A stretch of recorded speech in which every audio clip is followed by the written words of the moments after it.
Sir सबसे पहले project काली के बारे में बताओ। बहुत एक्साइटमेंट है सब लोगों को ये जानने के लिए कि प्रोजेक्ट काली है क्या। जितना थ्योरेटिकली हम पढ़ते हैं कि ड्रोन जो इतने लास्ट 5-6 साल से इन्फिल्ट्रेट कर रहे हैं इंडियन बॉर्डर्स को, उनको राइफल से मार गिराना बहुत ही मुश्किल काम है, इसलिए लेज़र के थ्रू उनको न्यूट्रलाइज करा जाता है। 500 रुपए की एक बीम की कॉस्टिंग आती है तकरीबन प्रोजेक्ट काली में। तो ये बट ये इसके पीछे की टेक्नोलॉजी क्या है, ये कैसे चलती है, ये क्या कब यूज होती है? देखिए, जो लेज़र की आप बात कर रहे हैं वो डीआरडीओ का एक अलग प्रोजेक्ट है और उसका नाम है सशस्त्र शक्ति। वो एक अलग चीज़ है। और जो प्रोजेक्ट काली है वो माइक्रोवेव वेपन है। माइक्रोवेव वेपन बोले तो इट इज़ जस्ट लाइक अपना जो माइक्रोवेव, नॉर्मल माइक्रोवेव ओवन होता है, उसमें क्या होता है, माइक्रोवेव्स चलती हैं जिससे मॉलिक्यूल्स एजिटेट होते हैं और उससे वो जो भी कोई अंदर चीज़ रखते हैं वो गर्म हो जाती है। राइट। अब उस माइक्रोवेव की आप इंटेंसिटी और तेज बढ़ा देंगे तो उबलने लगेगा और कुछ ऐसी चीज़ होगी तो ब्लास्ट भी हो जाएगा। अब फर्ज करिए कि अब उसके अंदर आप माइक्रोवेव ओवन के अंदर अगर आप अपना मोबाइल रख दें और माइक्रोवेव चला दें, क्या होगा, वो फट जाएगा वो। राइट।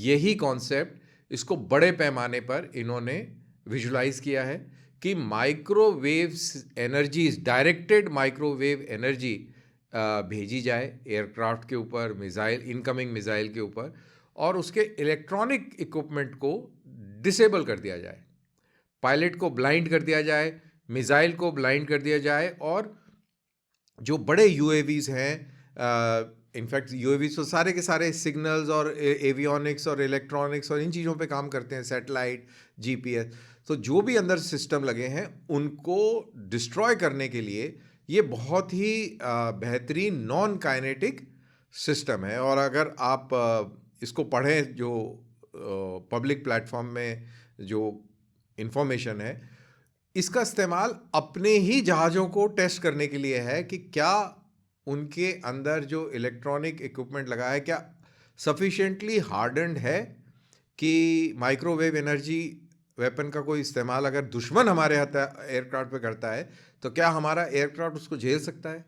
तो ये रिवर्स फायदा है इस टेक्नोलॉजी को तो मास्टर उसका करने का। वो है। और एज पर दी ओपन सोर्स इंफॉर्मेशन, अभी ये कमीशन नहीं हुआ है, अभी it is still at research level and it is still in process, लेकिन इसका कॉन्सेप्ट मैंने आपको बता दिया।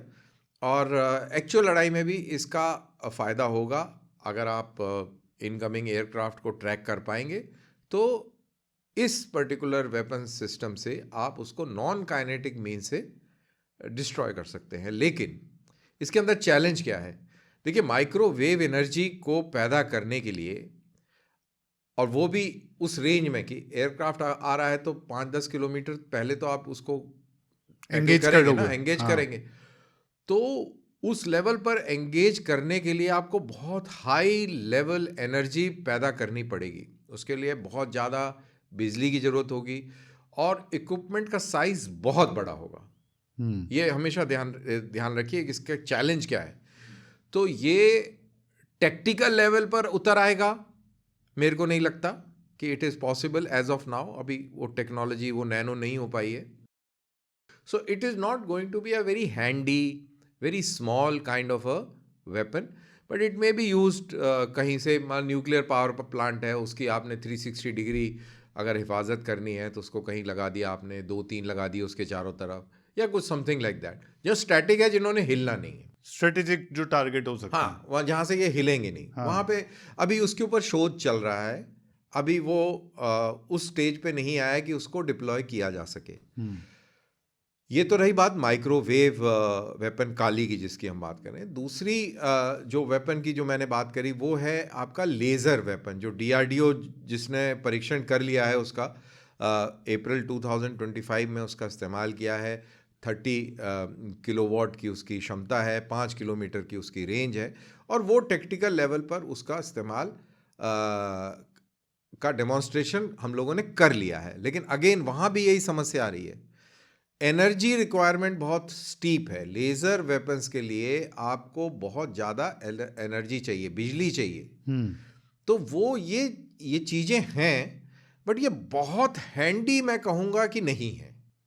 पर ऑपरेशन सिंदूर में ऐसी कई खबरें आई थी कि लेजर टेक्नोलॉजी का यूज हुआ है भाई ड्रोन्स को गिराने के लिए।